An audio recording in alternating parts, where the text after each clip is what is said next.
Welcome back to Mac Talks of Football and a massive win for Croatia against Panama. The game ends 1-0. It's a first win for Croatia in the FIFA World Cup 2026, and unfortunately for Panama, that's their second loss, which means they are they are certainly out of the World Cup. So let's go ahead and talk about this game. It was a hard watch. Let's be very honest. I'm going to start with that sentence. Quite a cagey affair. If I'm being very honest with you, there were not that many chances created in that game. I mean, after watching that England Ghana game, I expected this game to be much more open. If I'm being very honest with you, but it was even more more cagier than the England game. I just felt, Panama in their game against Ghana were more adventurous. They tried more in that game, and it felt like they had the belief in themselves that they are going to go ahead and defeat Ghana. Unfortunately for them, in this game, they never really uh, uh, they never really showed that sort of attitude. It just felt like they showed Croatia too much respect. If I'm being very honest with you, and I think that was their fault. That because I personally felt that Croatia were there for the taking. And now I watched Croatia against England, and I said in that game as well that Croatia don't give me that confidence that where you watch a team and you get some sort of some sort of intent or some sort of some signal that this team is going to go ahead and do something special. I just don't think that this Croatian team gives me that. I would be very surprised if they somehow managed to go past the round of 16. I don't think they have the capabilities. I don't think they have the players to do that.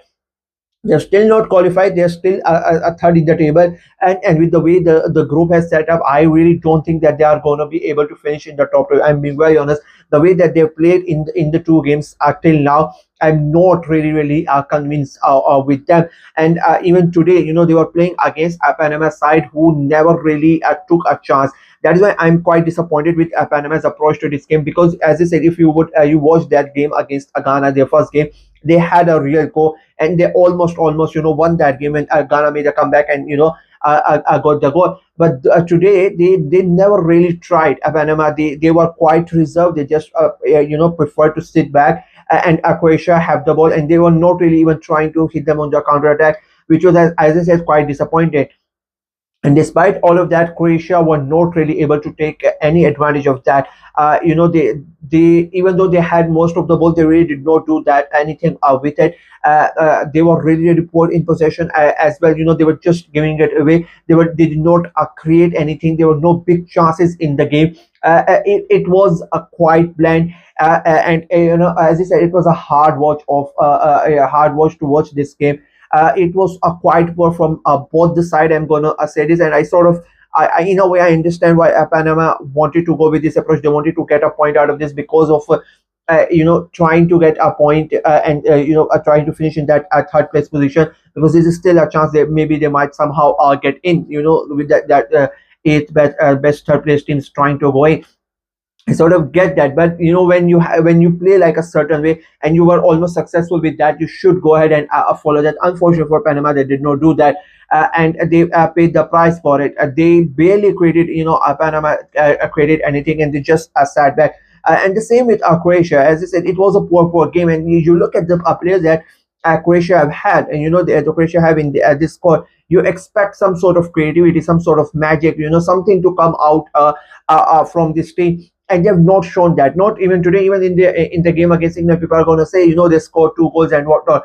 But even if you look at the two goals that they scored in that first half, I said in my review in that game as well, that the second half was very poor from Croatia. They just gave up after conceding that third goal from Jude Bellingham. And even in the first half, both the goals were, in my opinion, individual moment of brilliance that got the goals.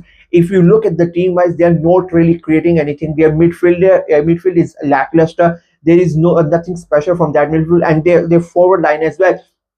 I look at the teams, you have your certain favorites in the World Cup. You have like 6 or 7 teams that everybody thinks, they are going to be, they are the favorites who are going to go ahead and, they might end up winning. Then you have the second base team, sort of, tier teams that you think are going to, they have still enough to, come and compete. And then you have the dark horses.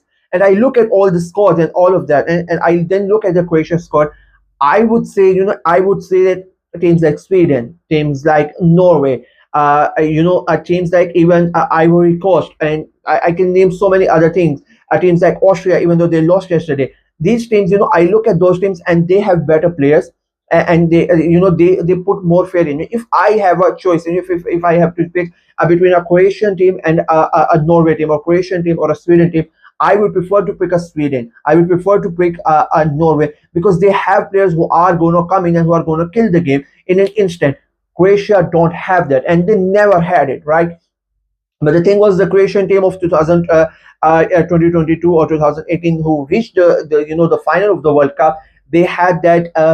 They had a set of players that played really really good, and they knew what they were on such a great wavelength that you knew what one was doing and one was thinking, and it happened so fast and so quickly, so that other teams were not really able to realize and counter that. And slowly it has declined quite a lot. It declined in the 2022 World Cup, and now it has declined quite a lot, and you can see that their build up play, and their passing, their movement, it is quite bland, it is quite slow, it is quite predictable. And even today, a team like Panama knew most of their passes, most of their creative chances, what they wanted to do. Even Panama knew that, and they almost kept Croatia at nil-nil. They got a goal, which was in a way, I would say, caught Panama by surprise. But apart from that, I don't really think they had a one big move, if I'm being very honest with you. And I think it is going to be a worry for Croatia. As I said, they have a game against Ghana. I personally feel Ghana I'm more confident about Ghana than Croatia. I don't think they are, going to do that much against Ghana. Ghana are might play, see, Ghana have played two different type of games. They played the attacking a game against Panama. They had a go against Panama. They ended up winning that game. Today they played defensively in that first half against England. They showed that they can hit you on the counter attack in that second half, and they got a point out of England. So they are now 4 points. They are in a better position than Croatia, and they're going to be very happy to take a draw in that game. It doesn't matter what happens in England and in England's game. England can be top, and Ghana quite confidently and comfortably can finish second and qualify for the next round. So they are going to play almost a similar way. And if I look at this game, I don't think Croatia are going to be able to break them down. I'm in fact more worried that they are going to concede on the counter attack from Ghana. England almost did, and England have better players as compared to Croatian team. And I think that I would be very very worried if I'm a Croatia fan. As I said, I would be very very surprised if they go further than round of 16, because I just don't see it. Even today they were really really poor, and it was a really bad performance. It was not a really great game of football. I don't want to say anything bad about Panama. Like, it was their first time they had a good time.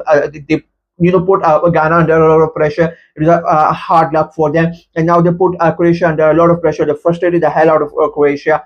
Unfortunately, they were just not really able to hold on to that draw in both of the games, and ended up losing. And unfortunately, they are going out. But I still say they should be really really proud the way that they have played against two teams who both of them are much better than them. Especially a team like Croatia. I mean, half of their squad is playing in the in the big leagues in Europe, and they still were not really able to do anything against Panama. So I think they should be really really happy. But for Croatia, as I said, I'm quite worried. And Croatian fans should be worried as well. That's for me in this video. Let me know what you guys thought of the game, what you guys thought of what you guys think of Croatia's chances as the tournament goes by. Let me know in the comment section below. Like the video, share it as well. Click on the notification bell, of course, subscribe to the channel. Until next time, bye bye.